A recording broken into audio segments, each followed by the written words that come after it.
อะระหังสัมมาสัมพุทโธภควาพุทธังภควันตังอภิวาเทมิสวากขาโตภควตาธัมโมธัมมังนัมมสสามิ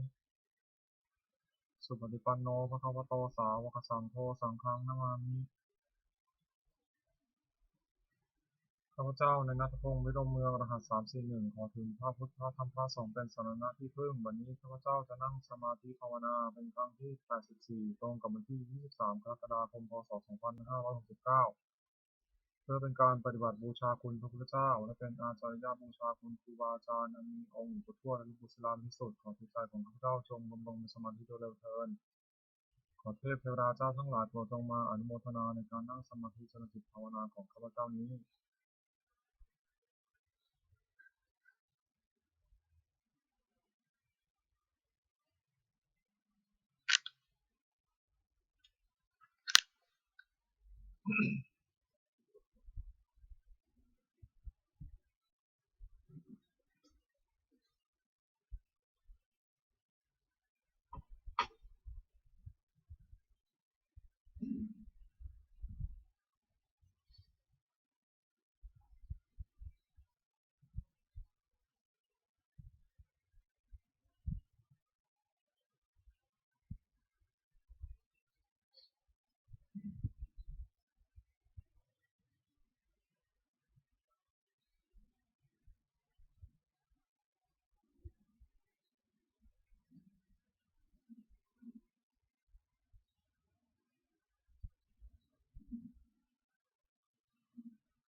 ผ่เมตตาให้ตนเองอหังสุขิโตโหมิขอให้ข้าพเจ้ามีความสุขอหังมิทุกโขโหมิขอให้ข้าพเจ้าปราศจากความทุกข์อหังอเวโรโหมิขอให้ข้าพเจ้าปราศจากเวรอหังปยาปโชโหมิขอให้ข้าพเจ้าปราศจากอุปสรรคอันตรายทั้งปวงสุขีตนังปริหารามิขอให้ข้าพเจ้าจงมีความสุขกายสุขใจรักษากายวาจาใจให้พ้นจากความทุกข์ภัยทั้งปวงเถิด บทสวดแผ่เมตตาสรรพสัตว์ทั้งหลายสัพเพสัตตาสัตว์ทั้งหลายที่เพื่อนทุกเกิดเจ็บตายด้วยกันทั้งหมดทั้งสิ้นเวลาของตู่จงมาสู่สุขเถิดอย่าได้มีเวรแก่กันและกันเลยอภิยาประชาของตู่จงมาสู่สุขเถิดอย่าได้มีเวรแก่กันและกันเลยอันนี้ทางของตู่จงมาสู่สุขเถิดอย่าได้มีความทุกข์กายทุกใจเลยสุขเดียวและนั่งปฏิหารตุจงมีความสุขกายสุขใจรักษาตนให้พ้นจากทุกข์ทั้งสิ้นเถิดบทแผ่เมตตาอุทิศสัพเพสัตตาสัพพะโหตุอาวุราสุขาชีโนขอสัตว์ทั้งหลายอย่าได้มีเวรแก่กันและกันเลยจงเป็นผู้ดำรงชีพอยู่เป็นสุขทุกเมื่อเถิดกระตังพุยังพลังในหังสัพเพทังคีพ้นตุเตขอสัตว์ทั้งหลายจงได้เสวยผลบุญที่ข้าพเจ้าได้บำเพ็ญด้วยกายวาจาใจและนั้นเทิน